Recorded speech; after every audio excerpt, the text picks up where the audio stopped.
Hey guys, Mike here from We Watched the Movie, and I'm here to do a trailer review for Robocop. You know, I was sitting around trying to watch some football and a stupid rain delay, and I gotta go to work later, so I'm not gonna get to finish the game, but there's a silver lining to my dark cloud. The Robocop trailer has popped up online, and in my opinion, it looks badass.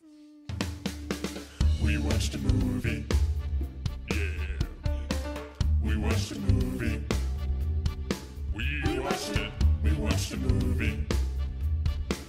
Yeah. You know what? We did a review. We watched a movie.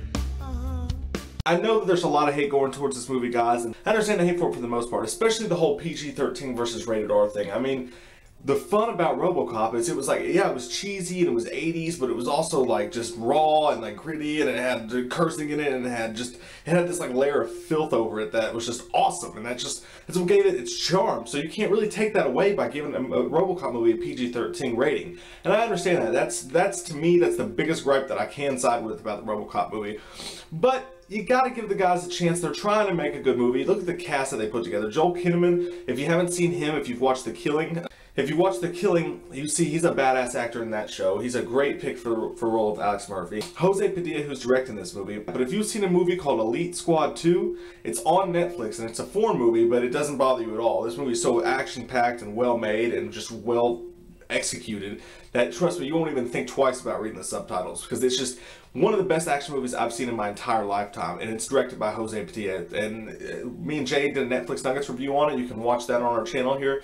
It is an amazing movie, and it's because of the director that it's so amazing. So if you get a chance to check that out, that will totally ease your feelings about Robocop, because it is a Robocop type movie. It deals with police corruption and greed and all this shit like that, and it just spans this gigantic scope. It's just amazing. You gotta check out that movie, and it will make you feel better about Robocop. So it's got me really rooting for Jose Padhilla, because I love that movie so much, and I like Joel Kinnaman a lot as an actor. Let's go through the cast. They showed Samuel L. Jackson, who, you know, I'm starting to get to the point. Samuel L. Jackson's awesome and everything, and he's funny, and he does these certain roles sometimes that are awesome. Any role he does in a Quentin Tarantino movie, stuff like that. But it's just, I'm starting to understand what people mean, you know? He kind of just plays himself sometimes, and sometimes that works great, and other times it doesn't. In this, he's only in it for a second.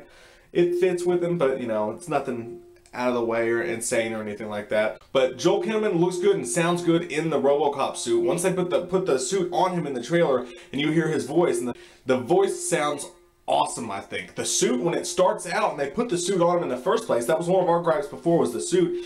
It looks like the original Robocop suit. And then they actually explain in the trailer why it's not. Michael Keaton's like, no, let's make it more tactical. Let's make it black. And they make it black, and it looks badass. I know it's not the same as the original, but it is a new movie. I mean, you want them to do different stuff with it, right? You don't want them just to make a carbon copy of the original movie, and they're not going to here. You can tell. They're kind of giving it, I feel like they're giving it the Christopher Nolan Dark Knight treatment, and I think it's going to be amazing. I know you can't do that with every movie. I know that's like the cool thing now. Let's make it dark, and let's make it serious and realistic. And it's like, it's about robots, motherfucker. But I think they're going to do this, and I think they're going to do it seriously, and they are going to take away kind of the charm of it, and I think they are going to take away kind of the wit of the movie and the comedy aspect and the satire aspect a little bit.